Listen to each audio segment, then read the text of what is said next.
I know one more powerful tool than a lot of these younger entrepreneurs will know. Your ability to cultivate a relationship and shake a hand and mean it was worth the weight in gold. And so I still go out and grow a market. I will still go out and shake hands of the neighbors in the retail plaza, wherever I'm going. And so that's how Rexius grew. And I still love that business. I sold all the stores except for the original one to my staff and made them all franchisees. I look at it this way. If you have a really super talented person that works for you, they're only going to work for you for so long. So you can either lose them and just be part of their story, or you find a way to lock them in and make them a partner. So everyone needs to have ownership stakes, so that way it's not all on me. And that's how I kind of am able to do it, because I have 50 little owners running around watching the light bill, not just me.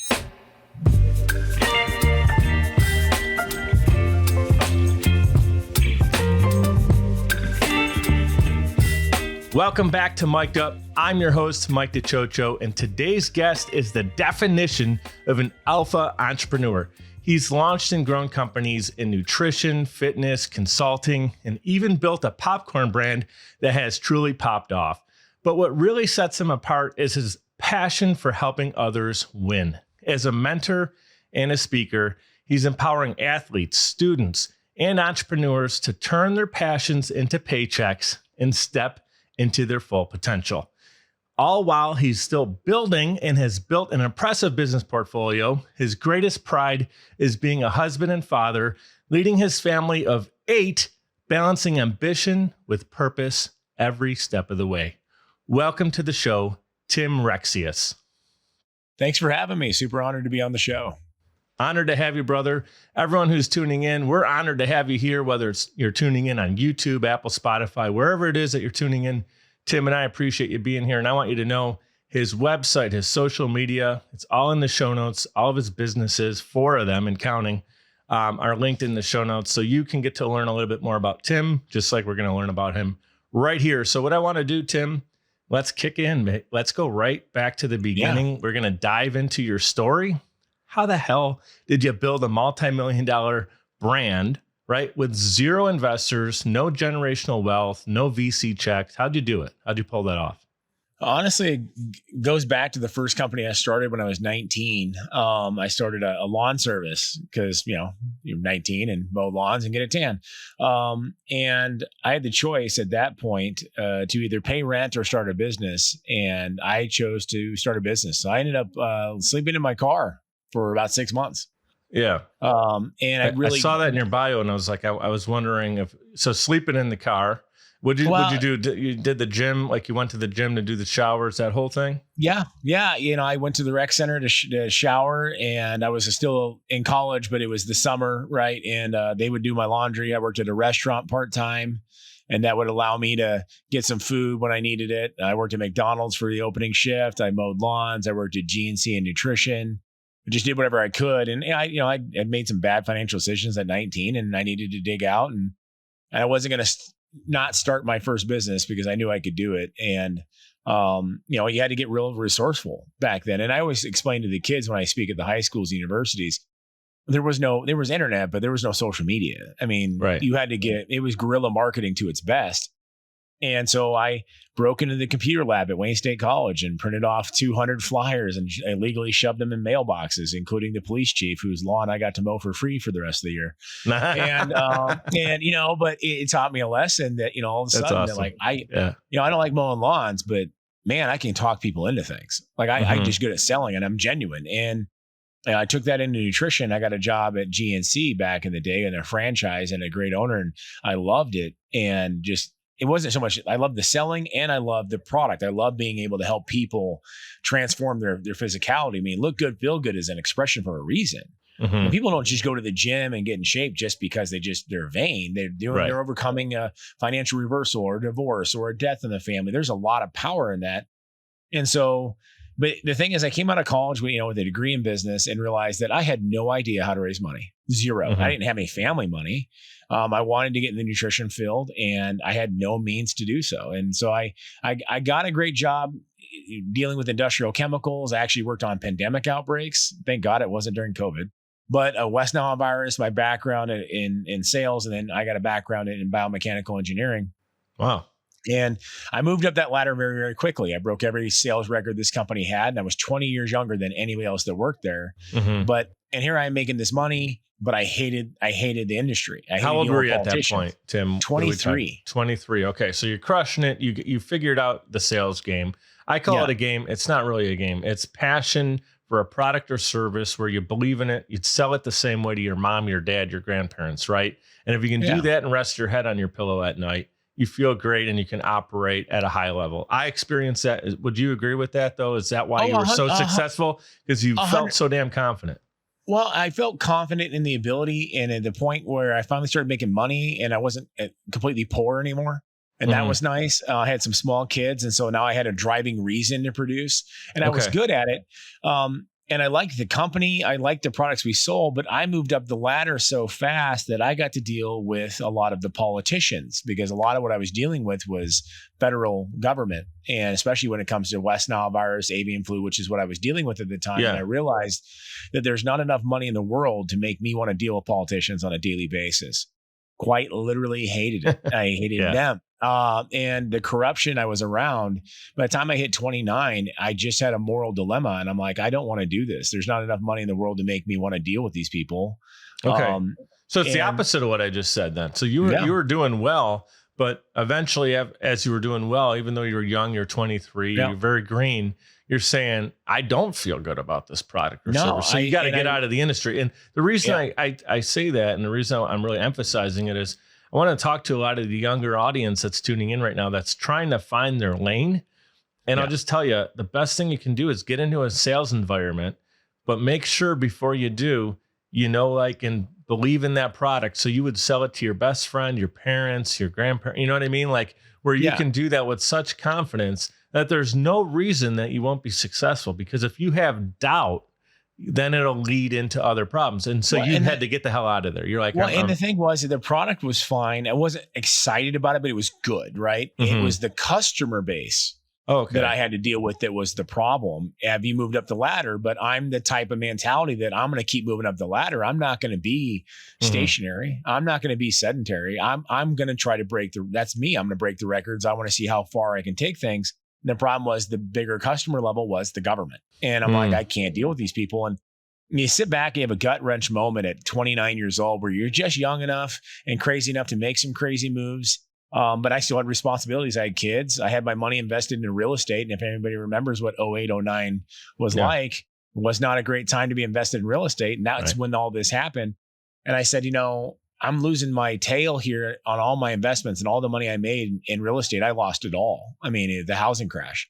And so most people would be like, this is a really bad time to change careers. And I looked at it, okay, I'm going broke here and I'm miserable. How about I be broke and happy and at least I'm slinging some product that I actually truly just freaking love. And I love the customers. So I went for broke, brother. I sold my only house on a short sale, moved my kids and my wife at the time into a townhome in Omaha, Nebraska, moved back down here, started my first retail store and cut my income by 80%, quite literally. Dude, so I went from 200,000 a year down to $15 an hour. Okay. And so let me get this straight. You did that company, that corporate or government job, for about the pandemic job for 6.5 years, 23 years old. You were married and had children already, right? Yep. So if we're doing the math, I know off camera you shared you have a 25-year-old, you got 6 children. Oldest is 25, youngest is 6. We're a blended family. We're a blended family. Oh, okay. Yeah. So okay. But I got divorced, and long story. Yeah, but we can. This is an open forum. Whatever you want to share that you feel can help somebody get through maybe something they're dealing with. That's what we want to talk about. But I will. That will lead right into it actually. And this is where it's very important for young entrepreneurs is understanding like, okay, who you pick as your spouse is a tremendously important thing, and it's nothing. Let's give her some love real quick. What's your wife's name? My wife's name is Brittany. She's the most amazing. I outkick my coverage by so far. She's not only just brilliant and smarter than I am, she's so much better looking than me. Everyone thinks I must be rich or really funny. And I said, sucks. So I'm trying to get in better shape again. And she's amazing. And, and it's nothing against my ex-wife, the mother of my first 3 kids. Sure. Her and my wife now talk more than I do. It's an awesome environment, but I knew that I needed to go and do my thing. And that just really wasn't her. And the support wasn't there, and it was hard. And we ended up getting divorced, obviously, but I started the store. The income loss was a lot for her to deal with, and it's hard, That was all at that same time period. Okay. I'm glad you backed us up to make sense of that. I went through a divorce as well and started my company, during the period when we were getting separated and signing the paperwork for divorce. And my family was like, "You're absolutely insane. You're going through all this other." Yeah. So I've never met someone who's had that similar experience to me. So you're the first person, and I've interviewed over 250 people who decided it was a good idea to start a company in the middle of going through a divorce. But no, it sounds like, okay. In your situation, you were making over 200K, not fulfilled, didn't like who you were surrounded with, the sleaziness of the situation. You said, I got to get the hell out of here. The politician, the vibe, everything was off. You the company you started is where you're making $15 an hour. Or you started working for someone else? I started that company. Yeah. All right. And so your wife at the time, you have 3 children together. You can go into as much detail as you want, but she decided, I'm out of here. This is not for me now. This new situation we're in isn't where I want to be. And you said, I'm moving forward. This is the right direction. And then when did you meet Brittany? Right, Brittany is your current wife? About 2 years into that. About 2 years after I opened my first shop, and I got my first retail store in Omaha, Nebraska, Rexius Nutrition. She was my first female sponsored athlete. Boom. So a friend of ours who was coaching her brought her in. I want to introduce you to this girl. She's going through a divorce. Blah blah blah blah blah. And she came in, wouldn't even talk to me or look me in the eyes. I was like, man, do I smell bad? But, then she would come in with her oldest daughter, who is now my adopted daughter, my oldest. And so I couldn't quite get a date with Brittany.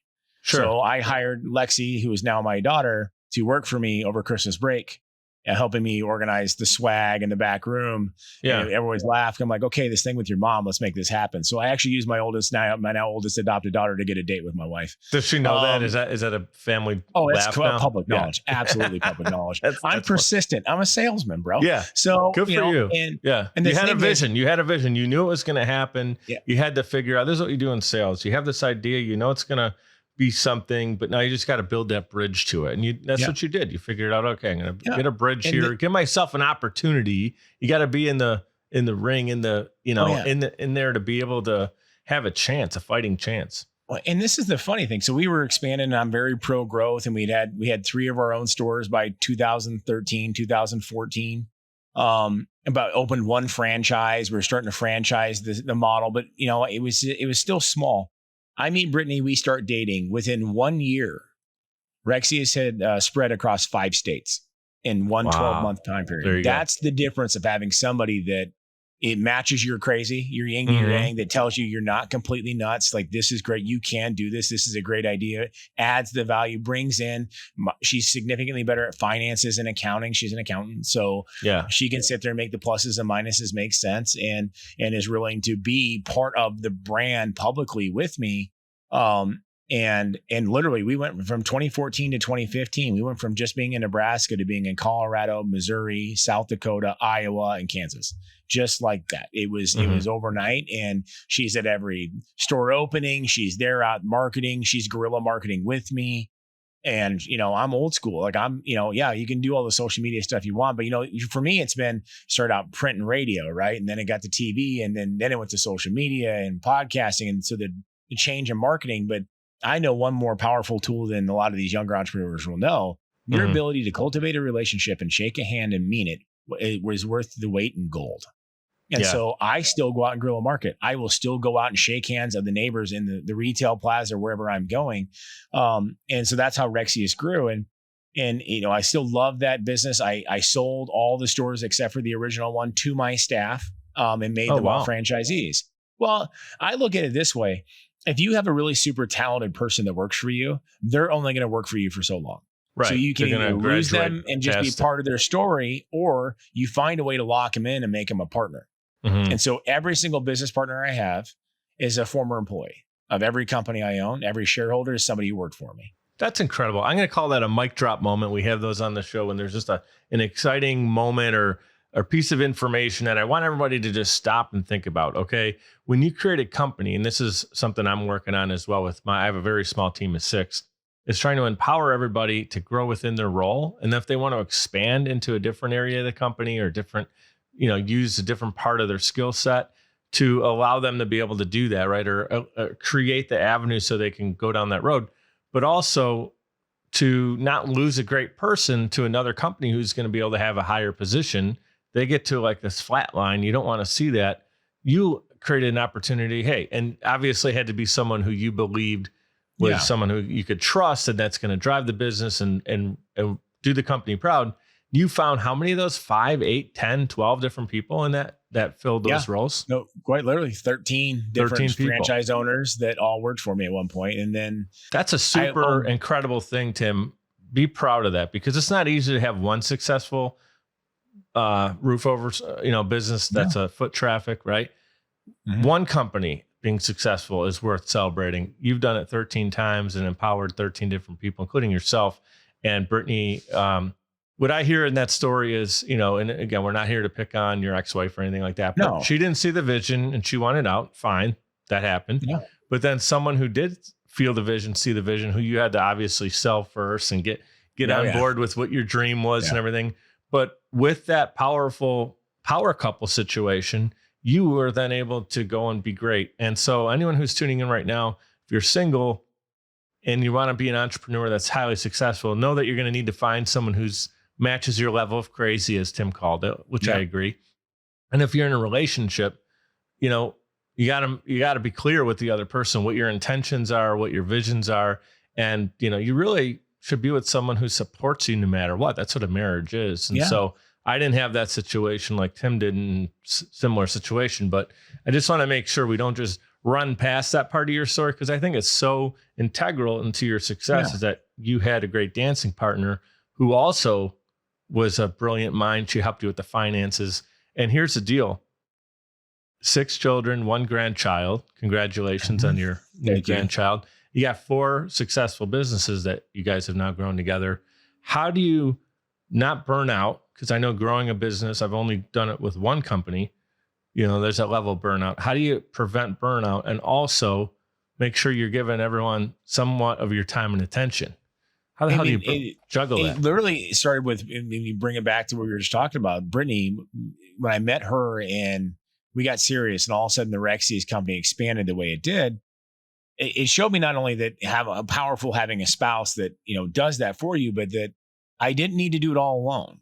And that's the thing for us entrepreneurs. Like, nobody's ever going to do it our way, and everybody's going to have their own thing. And so sometimes we get guarded. You have the kind of entrepreneur who wants to delegate everything to other people, and usually doesn't always work that great.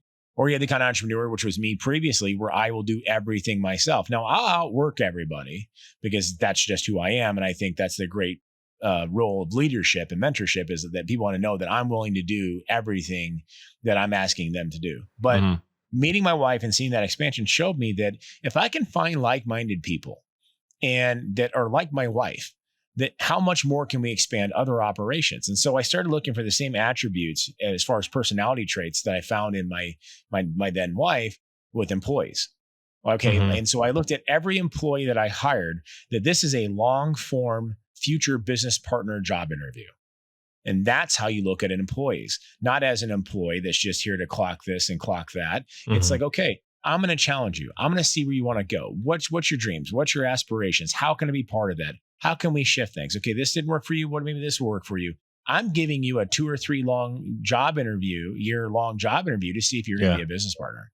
And that's really how I went into that. And I realized that sometimes as my career has expanded, I can't do everything at the level that I would like to do. And so I'm like, okay, do I have somebody that wants to partner up on this aspect that I can no longer do? And that's why everyone in the popcorn company, Omaha Protein Popcorn, they're all shareholders. They all have a vested interest to see this thing through. Everyone gets profit sharing from the bottom to the top. Everyone gets to see the P&L. I want to increase their business acumen. I don't want to protect my future aspirations from them, keeping them in their role. I want to replicate myself. And so by doing that, what I found is certain things that maybe I was okay at, I was good at, I found an employee who was better at it than I was. And I'm like, okay, this is how you scale, because you can't physically be of everything. You have to have people you trust. We own 3 gyms called Iron Heaven Gyms here in Omaha, Nebraska. Mm-hmm. That's one of our companies. And people don't realize Iron Heaven. Yeah. Iron Heaven. I love it. And our gyms are one of a kind. And I mean, right now there's a Volkswagen about 80 yards from me, because my office is inside one of the gyms, where you can deadlift the Volkswagen if you so feel like you want to do it. And if you do, you get to autograph the car. Oh, that's and cool. Just because I had one guy, I want to be a strong man. I'm like, cool, let's get some stuff. I don't have any desire to do it. There's no way I could lift that car. I'm way too old for that. But I think it's cool when somebody else does it. And so we had this really unique gym environment. And what had happened was I got kicked out of the local big chain gym here. I'm not going to give them 2 seconds of fame by naming them, but I used to compete in bodybuilding, and I retired after that last show in 2017. And on the way back from that show, we had gone to a gym that looked really cool in Los Angeles. And my wife was with me, and then one of my employees, Nick. And Nick's like, we should open a gym like this. I'm like, we should. He goes, I want to be a 50-50 partner. I said, okay, but you can't be an employee and a partner. He goes, cool, I quit. And to give you a testament to how well he and I do business together, this is an employee. He had 3 years with me prior to that. And this is the ultimate job interview. And I know this guy is talented, and he's driven, and he's better at a lot of stuff than I am. And I wanted to see, like, a lot of people can be good at things, but are they crazy enough to go jump in head first and figure out what's up? Well, he did. And him and his wife had a young baby at the time, and she was pregnant. They sold their home and moved in with his parents. So they had enough money in their 30s, mind you, moving with your parents when your wife is pregnant and you have a young baby, so you can take all the money on the one house you own to buy into a gym that I told him probably won't see profit for 3 years. And he did it. And now we have a multi-million-dollar gym fitness company that's expanding as fast as we can possibly do it. And he's obviously now built his wife that dream house, don't have to live with the in-laws anymore. And because he was willing to do it, now he owns parts of 4 other companies as well. Right. And he's done the same exact aspect I have. He's got employees. Hey, let me help you start a business. And this is kind of part of this cycle where it's really your way of paying it forward to the people who work with you and help you build stuff is, hey, you should be owner. You should be a partner. You should put owner on your business card. How can we get there? Like, what does that look like? And I think that and I'm finding out through all my travels, that makes me somewhat unique. A lot of people get more protective of it. And I'm like, let's expand the empire. For my Star Wars quote for the day. Yeah. Let's let the empire work that way. And that's been how I've looked at everybody now. And as I get older, I'm finding that, there's certain things I don't want to do. I don't want to do the social media. Somebody here has to be good at it. Cool. You want to be a partner in this? So you can do it, because if you're a partner, you care. Owners take the job home. Owners care 24/7, 365. Owners are still worrying on Christmas morning and New Year's Eve. Employees don't. So everyone needs to have ownership stakes, so that way it's not all on me. And that's how I kind of am able to do it, because I have 50 little owners running around watching the light bill, not just me. Right. Darth Rexius. There you go.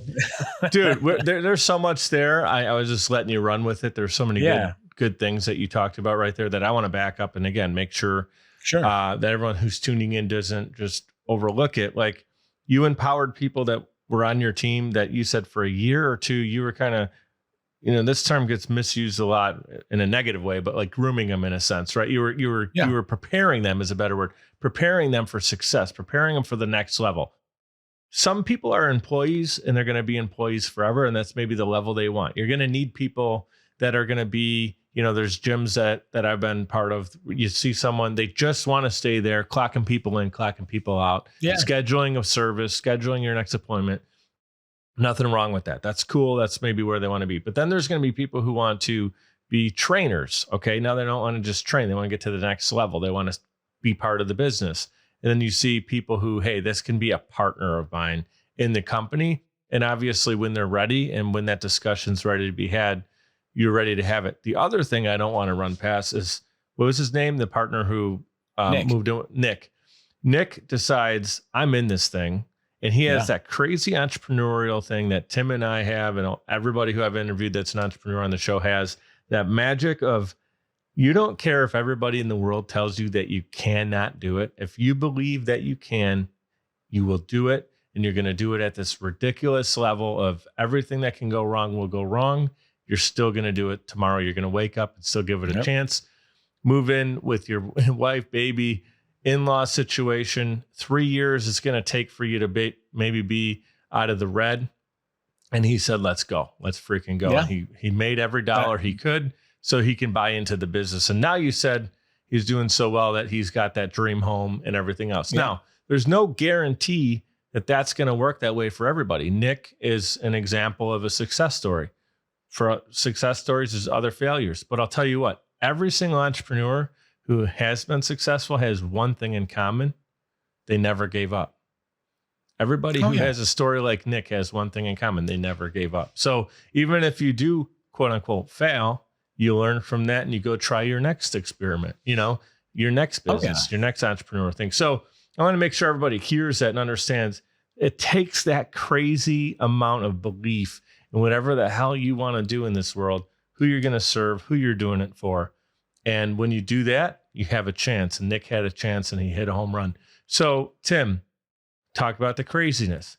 I know what fueled you in the early days. You had a young family. And then when that situation turned, you rebuilt your business. You had Rexius, a couple locations, grew that. Yeah. You met Brittany. Now you're building another family together. What was the thing that drove you most when you were sleeping in the car?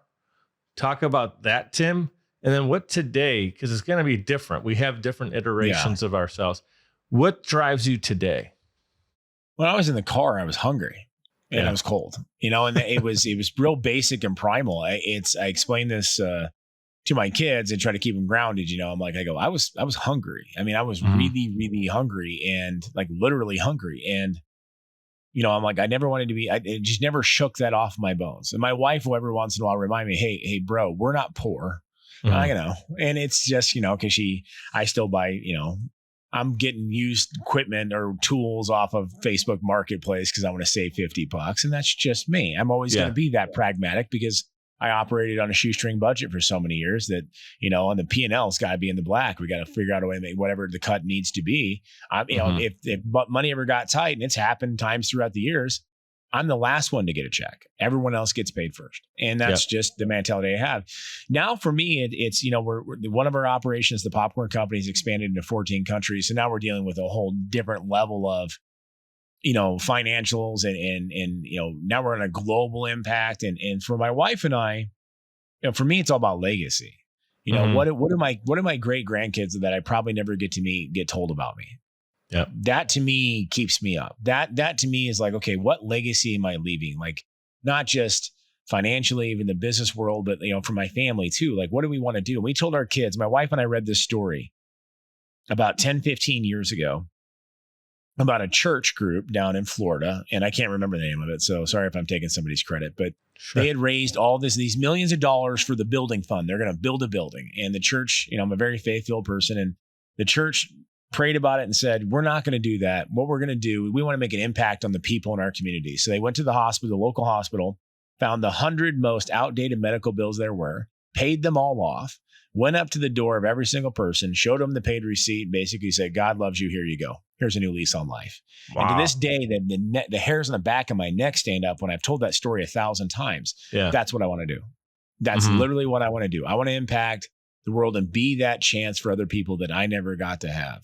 Because I've always been so self-reliant. It's me against the wall. I will figure it out. I've been broke and rich and then broke again and rich so many times. Right. And for me, it's just a phase of life. It's the cycle. But you're in the phase where it's time you want to bless back, other people. Hey, I want to bless other people. You're not just randomly picking people, though. You have when you find a good purpose and there's kind of that thumbprint on your heart, you're going to go and you're going to bless. Right. And that's for me, thing. It's, like talking on the entrepreneurship and speaking to high schools. I do 20 or 30 of those a year. I'll get the whole auditorium, and my wife's like, it's so nice you do that. I'm like, they're doing it for me. People don't realize I get amped up because I remember what it was like to be 17, 18, having no clue or having, people around you telling you can't do it. You're not smart enough. You're not good looking enough. You don't come from a rich family. I mean, actively shake them like, no, you can. My grandfather, God bless him, used to say, there's a million ways to make $1 million. So pick one and go. And that's it. It really is. There's no excuse. And I tell these kids these days, I'm like, the little cell phones that your teachers don't want you having, that gives you 24/7, 365 access to every person on the planet. You have no excuses left. You just got to find something you're passionate about and go do it. And if you want it bad enough, you'll find a way to do it. Just like if you want to breathe, you'll figure out a way to breathe or you'll die. Like you just have to have that. I'm not going to give up. Okay, I found 600 ways it didn't work. How about 601? I tell the story about Colonel Sanders, and how he got going. And people don't know that story. People realize he was 65 years old when he started Kentucky Fried Chicken. Right. He even started. He even had it. He had a recipe for how to make chicken, and he went around to each restaurant in the South and was like, I don't even want you to pay me for it. I want you to give me a piece of the profit for every piece of chicken you sell. And I always ask the kids, like, how many no's do you think he got till he got his first yes? And when they find out, he had 1,009 no's before he got his first yes. And 3 years later was the largest fast food chain in the world. Right. At 68 years old. And that's called persistence. And I'm like, God, am I that persistent? And everybody says I am. I'm like, I don't know if I could do 1,009. I think I get to 500 and be like, all right, I got to change my strategy. And so for me now, it's a lot of like me paying it forward is just showing these younger entrepreneurs, not even younger, just people struggling on their own. Like there is a way, there is a path. You don't need family money. I've never been told yes by a big bank yet, no matter what. I found ways to make it happen.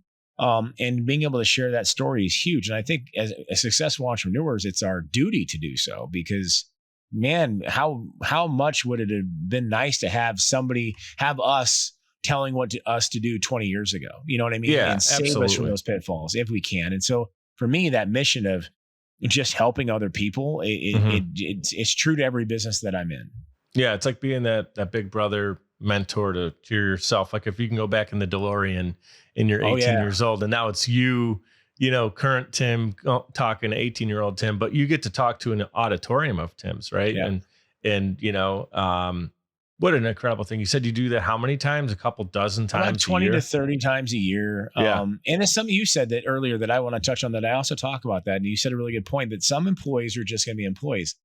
Nothing wrong with that. And I say that in these high school speeches too. Being self-aware and self-identifying where your skill set's at and where you are at is a very good human trait. Some people aren't meant to be a number one. They're a great number two or a great number 10. And there's nothing wrong with that. And that's a lot of times when I'm talking to entrepreneurs reach out, hey, I want to start a business, but they're in that safety net portion. My wife's not on board. I'm like, okay, do you want to start a business because you love the business or do you want to start the business because you hate your boss? Yeah. And, just being really self-aware. I mean, hey, maybe you do have it, maybe you don't. And I just be very real with people. It's like my assistant, and she's probably listening like 3 doors down right now, but she worked here in high school at the front desk of our gym. And then it transitioned into babysitting our youngest. It turned into being his nanny for 3 or 4 years. To then when he went to school, she went to go work at a bank. And when I put up a post on social media, on Instagram or something about needing a new assistant, she was waiting at my house when I got there and basically said, you're hiring me, right? Let's do this. Yeah. Yeah. And she's in a position now, she's good. She's identified her skill set. She's transitioned. She's improved. And now she's a shareholder in the Omaha Protein Popcorn Company because she's earned it because my schedule's insane. So anyone who wants to be my assistant has to be a little bit nuts. Yeah. You got to have that same understanding of Tim's brain. She understands you better than you probably even realize. Significantly. Which is so important. Yeah. Significantly. She's way calmer than I am, which I need that, and I always tell everybody there's nothing right or wrong or indifferent. My parents both worked for employers and they had great careers and there's nothing wrong with that. We need those people. But, if you're an entrepreneur and you're ready to get that crazy going, God, I'd love to be part of that story. That's who we're speaking to is that if you're ready for that crazy journey, this is the show for you. Tim's story is something you should check out, study, connect with him, tune into his content. But again, going back to your early story, you mentioned your grandfather mentioned there's a million ways to make $1 million. That was a cool thing that got you thinking. But did you also have anybody in your life that was a mentor, or was it more books? Was it Think and Grow Rich? What really got your mentality going early on? I had 2 of them. My grandfather being one of them. Now he died when I was probably 23 years old, so he never got to see my career, which really sucked. But seeing him from a different perspective, I know you said you're a Christian and you believe that. He's looking down. I'm named after him, so cool. But here was a guy that got back from World War II, was just happy to have his limbs and get to make babies with my grandma. And that's just in that generation just didn't complain. They went to work. They were very poor.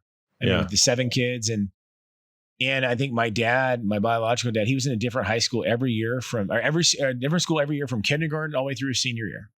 That's how often they moved. He would start these bread stores, and this company hired him to move to a new town, get the infrastructure, get the building built, get the bread making, get the ovens going, sell it. And then they'd hire a manager and they'd move him on to a new city. And it's really hard for kids to grow up like that. It wasn't until my dad's senior year that my grandfather's friend was like, hey, we should go to this conference on insurance. And this is the early 70s probably. Mm-hmm. And he's like, oh, no, I got a pretty good gig. He goes, oh, no, you're broke. You should go to this insurance conference. So finally, my grandma was like, you should go to this insurance conference. And my grandfather flew back from this conference that was out in LA and tells my grandma, all right, we're done doing bread after 25 years of doing bread. He goes, we're going to do insurance. Within about 24 months, he was a multi-millionaire. Wow. Just and shifted. This is in the mid-70s. He probably worked even harder in the bread business. Not saying he didn't work hard in insurance, but he just changed. He put himself in a different environment, the same work ethic, and got a different result, which is an incredible lesson. Yeah, incredible lesson. Like if you're in the wrong arena, it's not that you're not a great worker, great, work ethic and mentality is there.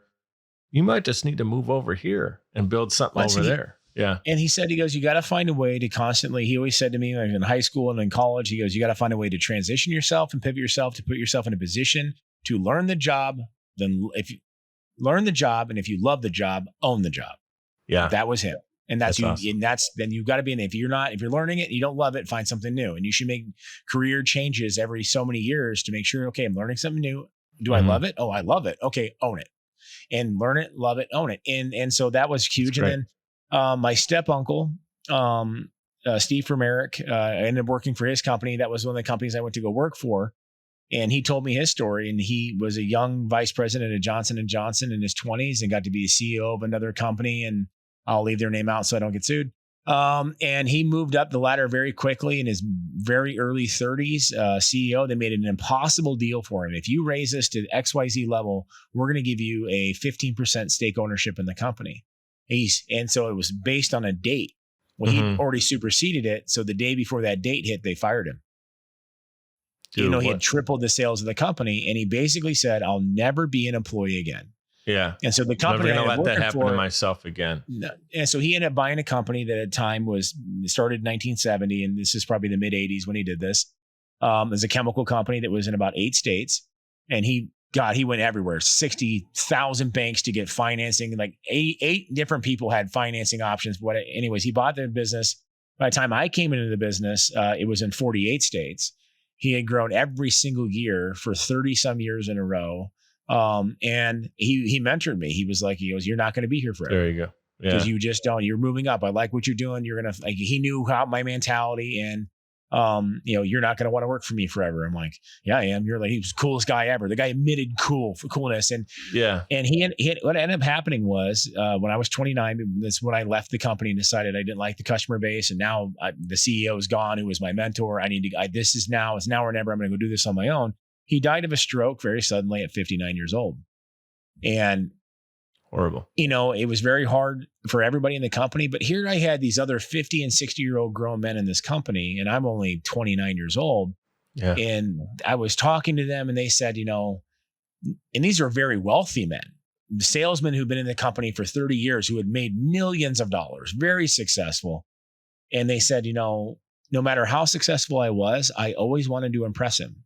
So you have these guys who were 30 years into their career who probably could only work a 3-day work week if they wanted to, but still went out and put in that full 40 or 50 hours because he exuded this confidence so much in this cooler than now, but just guy that you wanted to impress no matter how successful in your career, but you still wanted that good game butt slap, that, pat on the back, way to go. And was this driving force for this very successful sales force, was just this the ultimate level of respect, man. That is respect. That's a definition of respect. If somebody is going to work that hard, whether you're in the room or not, they're working for you with this energy level.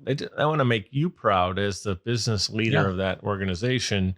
That's really the ultimate level. And I had it come full circle to me a couple of years ago, and I had an employee come sit me down. I want to have a meeting. I said, okay. He goes, I love you, and you work harder than anybody. You impress me. He goes, you beyond me. I've learned so much from you. I'm like, okay. He goes, but I really want to take a vacation. I said, okay, so take a vacation. He goes, I don't feel like I can. I go, why? He goes, because you don't. I go, listen. And I finally said, I go, no, dude, no. I don't wish upon all of you the way I do to myself. Right. I go, I just have this different motor and it's not healthy sometimes. I admit, sometimes I'm like, my wife and my kids are like, Dad, you got to go take a weekend. And it's hard for me because they're going to kidnap you and throw you in the trunk and go on vacation. They've kidnapped my phone and we've had to make contracts. They make me sign them that I won't be on my phone for more than this many hours. And we do. And there's financial law. Like it's, my brother's an attorney, so he'll write it up where I legally would have to pay them $1,000 if I touch my phone. There you go. And I told him, I go, I appreciate that you see that. I at the same point, and you want to emulate it, and that's awesome. But no, go take your vacation. Do your thing. There's no judgment here. I don't look down on you. And trust me, my wife's in the room at the same time. She goes, "Oh no, he needs one." Get it, and that's. For me, that's cool that person came to you though and had that conversation because that's a level of respect too. They wanted to make sure you were cool and cool with it and on the same page. And that's the level of respect right there. I want to talk about something that you mentioned earlier. It's a level of respect that you earn as a business owner when you're willing to do everything yourself, like you said. And in the early days, you don't have an option. You got to wear every hat of that company. Yeah. And so that's not a choice. But as you continue on in the business, you can choose when you want to tap in. Like if you run a brick and mortar store, there's going to be a time when you're cleaning up, you're sweeping the floor, you're cleaning the company bathroom or whatever you're doing. And you're doing it the same way. When you ask someone to do it, you expect it done at that same level. But if you're saying, hey, clean the bathroom at the gym, and they've never seen you pick up a mop handle, this guy doesn't do it. Why should, you know what I mean? So that I think is what drove your success early on, is I can tell you were willing to do everything. And then you train people to be able to do it as well. And I think another great leadership trait, and I love your feedback on it, is you said it earlier, someone does something better than you, you let them go and grow further than you could, because there are people in our companies that do things differently and better than we do. So why say, no, only do it the way I do it, right? Oh yeah. Let them drive, let them fly. Find out where, and that's the thing. I don't care if you're 18 or if you're 80, if you've got a better idea, want to hear it. And this is where a lot of entrepreneurs, when we start to have some success, it's a pitfall we have to watch. Don't let your ego write checks that your business hasn't cashed yet. Don't do it. Just sit back. And if an 18-year-old, like I explain, talking about social media, and I have these 18 and 19-year-olds that come in, they're like, we should do it this way. I go, okay, why? And I don't do it like in a judgy thing. I'll sit down, tell me why, what's your thought process was, and I want to know. They go, and I've had other business owners, coach, why would you let them do that? I go, well, you're 45 years old. Are you in the social network of 18-year-olds? Because it might be weird if you are. And they go, oh, I'm like, it's all about networking. It's all about bringing it in. If they have an idea, how do I attract their demographic? How do I do those things? And the ultimate one, I will tell you, and this is the best story. And this is one that cost me probably $500,000. Wow. Oh, I lost $500,000 on this gem.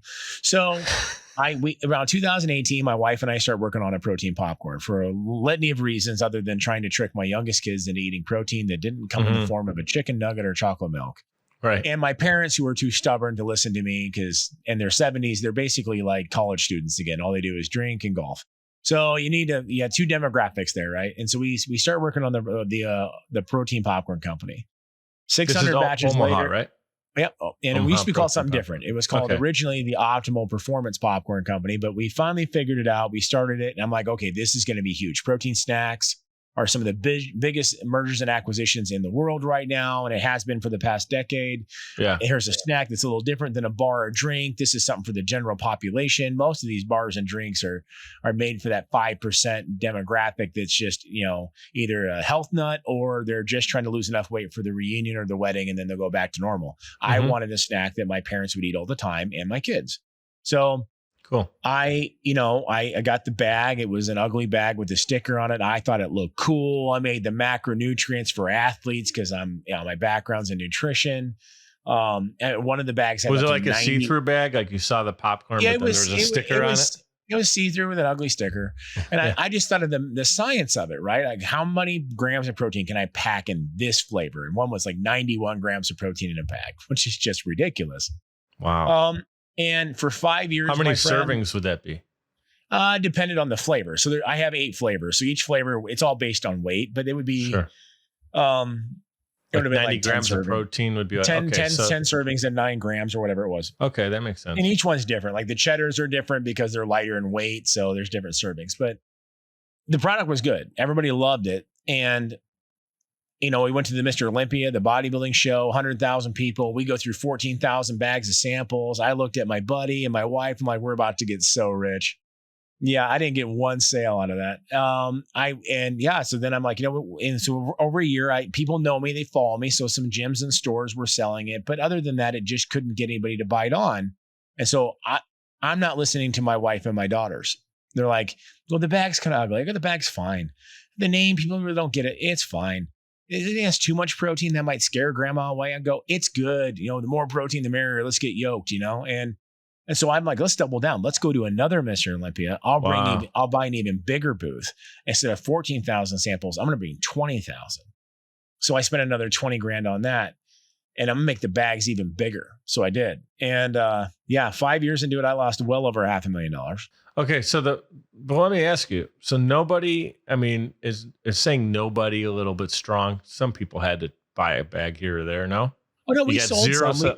Sold some, but we had some nothing close to, all the freebies you gave is where you lost it, I lost my money there. Some people bought them, but the resales weren't there because I was really gearing it. I was marketing it to me. I was marketing it to a snack that I would actually, the macronutrients were great. Whey hydroxylate, highest grade protein in the world. Almost every single protein snack on the planet is made with the lowest grade bottom barrel protein that you've ever seen. Right. So I wanted the macros to mean something that I would actually eat as a bodybuilder. It sounds incredible, but weren't you at places that had like bodybuilders there? It sounds like you were. You said, So, so they weren't buying. What do you think was the barrier there? Bodybuilders are broke. Okay, there you go. 99% of them are broke. I'm the 1% that might actually have some money. Most bodybuilders are broke. So they're not going to spend extra money on popcorn, right? And here's the lesson, right? So right around the beginning of 2023. I was, at the time, the president of the Chamber of Commerce. I got voluntold into this position and just to help a city through everything. And a local grocery store was in my chamber. And they said, hey, let us sell that popcorn of yours. And at this point, I was kind of defeated, but I was still very much like, I know this has a future, but I just haven't figured it out yet. Mm-hmm. And I said, okay, well, let's do a consignment deal. That way, if it doesn't sell, I don't have to give you any money back. They outsold my own retail stores 50-1 in a month. Damn. And so I sent my daughter, Lexi, down. I go, hey, go check out who's buying this.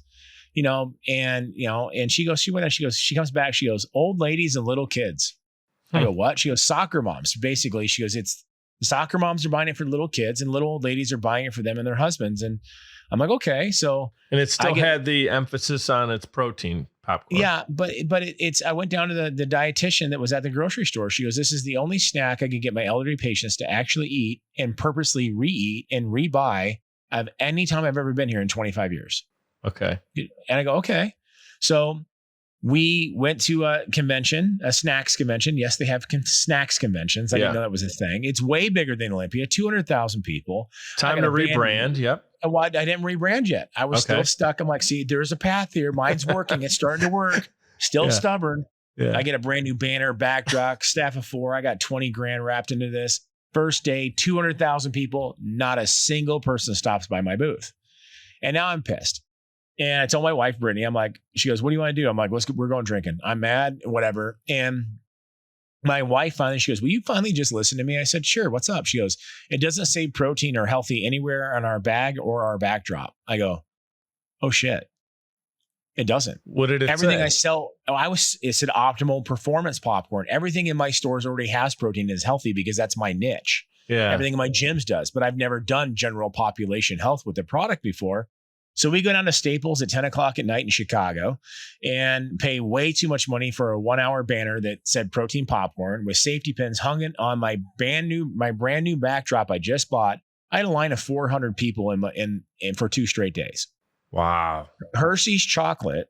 Somebody who worked for Hershey's came up the last day as we're wrapping up. Now I'm jacked up and they go, yeah, And they go, you want 5 minutes of free advice? I'm like, sure. They go, are you easily offended? I go, no. I go, what's the advice for? They go, well, everyone who works at my booth is eating your popcorn at my booth, and that's a problem for me. I said, okay. He goes, your bag is ugly. Your name is ugly. It doesn't make sense. You need a mascot. Your color scheme is terrible. You need a shipper box. You need this, that. And I go, oh, okay, cool. So I look back and as we're flying home, I realize I haven't gone grocery shopping in 10 years. My wife won't let me go. Yeah. My wife makes 99% of all buying decisions in my household. Mm-hmm. Why on God's green earth am I marketing this to guys like me? You haven't seen stuff on the shelf in years. Yeah. My wife and my daughters. Like. I mean, I have 3 daughters, brother. You know how many Amazon, TikTok, and Instagram packages show up at my house on a daily basis? Yeah. Why? And my sons don't buy anything. They take after me. So I had my daughters and my wife redesign the bags, design the popcorn flexing kernel mascot. Mm-hmm. It's all pretty and aesthetically pleasing. Relaunched in the fall of 23. And in the last 24 months, we have launched into 14 countries. We were up 16,000% in the last 12 months alone. Dude, we've launched into 30,000 gas stations in this calendar year alone, just in the US. We're now printing the bags in 4 different languages. And it's all because I was selling it to me. I didn't identify my customer. I thought I knew some. Now I did know the macros. I did know the snack. And now we redesigned it to make it more even. So every bag's got 40 grams of protein in it. The macros make sense. Yeah. The picture speaks for itself. The bag is self-displaying. It's still see-through, so you can see it. So I knew something, but I didn't listen. And that was the biggest, most expensive not listening lesson of my life. And listening to the fact that my daughters and my wife in this particular aspect are the target demo, because my wife buys every single grocery item that comes in our house, not me. I may say I want something, but she's going to end up buying whatever she wants anyways, because I'm not going. Are you guys listening to this right now? It's a $500,000 lesson that Tim just dropped on you and said, don't spend the $500,000 to make this mistake. His head still has a little red spot on it from hitting it against the wall, trying the same thing at different shows. There's a straight dent in my head at this point. And the funny thing was that somebody had talked to me back, this is 2019, 2020, as I was going in the process, like, why don't you hire a business coach? I'm like, and this is the worst part. I'll admit my straight failure. I'm like, I'm Tim Rexius. I don't need a business coach. I coach people. But I was going into a field that I had no experience in whatsoever. And so one guy was like, here's this business coach, somebody I admired. It was like a $50,000 fee. I'm like, that's way too much money. I lost 10 times that much with my own stupidity. I would have made, not only did I lose $500,000, I probably would have made an extra $1 million had I got somebody's advice in the industry who had been there before.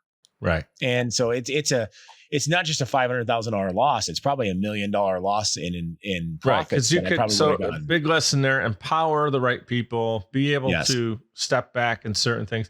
You're the right man to run that company, but you weren't the person who should be designing the banner, designing the bag, even come up with, the nutrients. That was probably more your thing. You deserve to be in that conversation. But great lesson for people getting started is, in the beginning, you are going to wear every hat. But once you have a little bit of a budget where you can maybe hire a coach or the greatest people on this planet have coaches, right?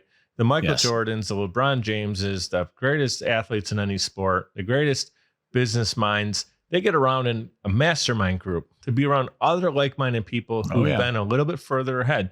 They share their wins. You learn from the other people. You have direct coaches who can help you break through barriers that we have our blinders on. You didn't want to hit your head against the wall a million times with those products. At the show, you thought, I'm spending $20,000. I'm going to make $100,000 here. But someone else, your wife, your kids, in particular your daughters, saw you from a different vantage point and saw the problem. So hire, the right people to be able to help you through those things is what I'm trying to say. And that's a great lesson right there. I don't care where you are, brand new, haven't started a business, or you're in it for 10 years. Anyone that hears that lesson can learn, because we're always learning, growing, changing. New products, new services come out. So I'm amped up just hearing your story. I know there's so much more to it, and I know we're kind of running low on time. One thing I got to do here is pay the bills. So I'm going to give some love to our sponsors, socialchameleon.us. Check out Social Chameleon for podcasting done for you. You press record, we handle the rest, and it's podcasting done for you. socialchameleon.us. That's my company. You've heard me talk about it. I got these cool coasters I made up. I'm actually going to a show just like you were talking about where you're having the bags of popcorn. I'm handing out coasters with our logo and our website and everything on it. So hopefully I don't lose on that. Hopefully that's a profitable investment. I figured, you go to these events. This is for one of our clients. They have a gym called Rockbox Fitness. Mm-hmm. And so everybody that's there is going to be a franchisee, a business owner who owns a gym. And I'm thinking, everybody's got the water bottles, the lanyards, the pencils, the pen sets. It's like, a nice thing to have on your desk, whether you're at the gym or at home, is a nice coaster, a nice wooden one. So exactly. I invested a little bit and I got a nice coaster. I think that'll get used. So check out socialchameleon.us. And then also we're recording this. This is our affiliate, riverside.fm. That's how we're recording the audio, the video, getting this up on YouTube and editing it. Riverside.fm. If you're interested in doing that for your podcast or any of your production needs. And then the way we get this on Apple and Spotify and all the other players for your podcasts, libsyn.com, libsyn.com. Been around forever. We typically don't have any issues with them. And if we ever have a question, their team is super good with getting back to us and helping us out with any of the tech issues that we might have. So I got you for like maybe 1 or 2 more minutes, it sounds like. I got a question I like to ask anybody who's really impressive with their business acumen, multiple businesses like you, constantly growing. I'd love to hear your definition of greatness. That's tough. I have an expression in my phone. Have I impacted the world on a daily basis like Steve Jobs yet? He's long gone, but his devices all around us impact our days and can make our days better. I don't know what I did for an iPhone. You know what I mean? So, so that for me, but my big thing still goes back to legacy. My great grandkids will decide whether or not I was great. What do they tell their kids about the family history? What did Tim Rexius do? And how did he impact people's lives for the better? And that for me is it. The money comes and goes. I don't care about any of that stuff. You can't take the stuff with you when you die, but who did I impact? What part of your story? Am I a part of your story? It's the same reason why I do the speeches. I want to be part of your story, however that is. I hope that's a positive piece of it, but I just want to be a part of it. And doesn't mean I need to get paid either. It just means that I want to be part of it. And I hope that someday you tell your kids or your grandkids about, hey, I met this crazy guy from Nebraska, and he helped me do this. And that for me, that's greatness. Yeah. Well, I'll tell you what, man, you are great and you are living a life of greatness. I can tell with your family. Now, I don't know Brittany, I don't know your kids, but I can tell you, if your daughters took 1 second of time to help you redesign some branding, they not only love you, but they care and respect you. Because I have a beautiful 10-year-old daughter. And if I tell her something about business that has zero interest to her, she's going to give me 0% of attention on it. But when there's cool things I'm working on that she loves, she wants to be a part of it and help me design it or help me, you know what I mean? So I can tell you got a great thing, a great relationship with your daughters, your sons, the whole thing. And also to have 13 people running businesses that are all an extension of your vision and business says a lot. People aren't going to want those positions or even get to that level if you're not doing the right thing. So whether or not, and I do believe your great grandkids are going to know your legacy and your story, and because you're doing it the right way. And I know that that's not from an egotistical standpoint. I know what you're talking about is making an impact, because that's why I do this show, is to remind people that, look, we all start off the same, right? We're all born. We don't have clothes on our back, right? We all start with literally nothing. Some people are born into generational wealth, different story, but we all have an opportunity to do something great on this planet, right? And I think too many people overlook it because of their circumstances, the situations they've been dealt, and it's unfortunate. And the reason that I love doing this show is to have people on to remind us through stories like yours that, what are you doing? Like, what do you want to do with your story to help the next person? And I think that's the number one reason why we should do anything, is like, how many people can we positively impact with this? If it's a business, if it's as a service, if you're going to start as an entrepreneur, think of impact first before dollar signs. And when impact is like set and has a foundation, money always seems to follow it, right? Exactly. And you're doing that. So I just want to say, like, I just met you an hour ago. I love your story. I'd love to continue this conversation with you, have you on again, continue to follow your legacy. But I can tell you're doing the right things foundationally, building, stacking 4 different businesses, the popcorn business, the gyms, just doing a lot of cool stuff. So I know next time I talk to you, there might be another business in there, another venture or something you're doing. Before you run, Tim, this is an awesome conversation. I'd love to continue it. Any last words you want to share? If there's something that you wish, like if you're listening to a podcast and you wish someone would have gave this information to you earlier, what would that be? The biggest lesson, I think, especially if you're a newer entrepreneur, it's very easy for us to try to do everything when it comes to our customer base, because we're trying to eat, right? And sometimes we'll fall off our path. We'll follow off our niche. And so here's an expression: don't try to be everybody's everything. Try to be somebody's something. Stick to your niche, stick to your guns. It will happen. That's awesome. Simple, concise. I could tell that was calculated because it's something that you internalized before. And that's the last thing I'll say is, if you want to get somewhere in life, you got to have a compass. You got to have a game plan. I call it a GPS nowadays. We have them on our phones. You know, you and I are old enough to remember MapQuest, where we had 5 pages of paper to get to our friend's new house or whatever. But without that compass, the chance that we're going to get there is very small. You had a compass from an early age. You knew your why, you knew your passion. You had a great grandfather, a grandfather that was great, helping you with some inspiration. You saw your dad live through it. You got to see him vision what he was doing once that light bulb went off with the insurance. You know, he just changed the arena he was in and continued. Now he became great. And then you also just wanted to do well for your kids. And now you're at the point of business where it's legacy. So I just think there's so many great things we talked about. I love to end every episode with the last couple words here of be great and be grateful.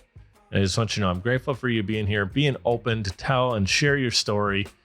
You're the man, dude. That was a great interview. Be great. And I'm grateful for you being on the show. Thank you, sir. I appreciate it.